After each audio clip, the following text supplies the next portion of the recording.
মাই living সেন্টে আপনাদেরকে সবাইকে স্বাগত। আজকে আমি আমার অ্যান্টুর বিষয় নিয়ে কিছু বলবো বলে চলে এসেছি।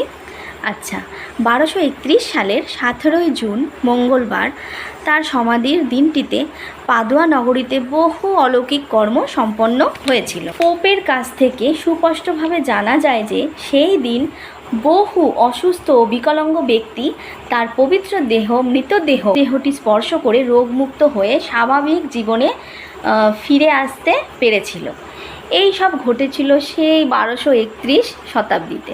আর সেই সময় থেকে আজও পর্যন্ত বিরামহীনভাবে সাধু অ্যান্টনির মধ্যস্থতা ঘটেই চলেছে বিভিন্ন ধরনের অলৌকিক কর্ম।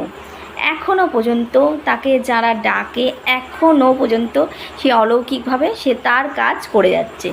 খঞ্জরা হাঁটার শক্তি পাচ্ছে, রুগ্নরা ও পঙ্গু মানুষেরা আরোগ্য লাভ করছে, প্রলোভনমুখী মানুষেরা রক্ষা পাচ্ছে, শয়তান বিতাড়িত হচ্ছে, কঠিন হৃদয় পাপীরা মন পরিবর্তন করছে, আর বিশেষ করে হারানো জিনিসপত্র উদ্ধার হচ্ছে। তো এই হারানো জিনিসপত্র নিয়েই বলি, আপনাদের যদি বিশ্বাস থাকে তার উপরে, তাহলে যে কোনো জিনিস যদি হারিয়ে যায়, তাহলে আপনারা তাকে একবার ডাকলেই সে সাড়া দেবে। শুধু মনে মনে বলবেন যে আমার এই হারানো জিনিসটা তুমি খুঁজে দাও, তাহলেই দেখবেন ঠিক সে খুঁজে দিয়েছে। সে সত্যিকারের সে কথা শোনে। আর একবার আপনারা সত্যি তাকে ডেকেই দেখবেন।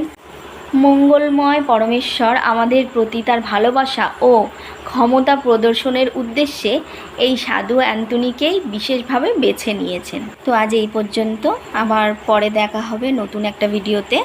তো আমার ভিডিও যদি আপনাদের ভালো লেগে থাকে তো অবশ্য করেই আমার চ্যানেলটিকে লাইক, কমেন্ট, শেয়ার আর সাবস্ক্রাইব করে দেবেন।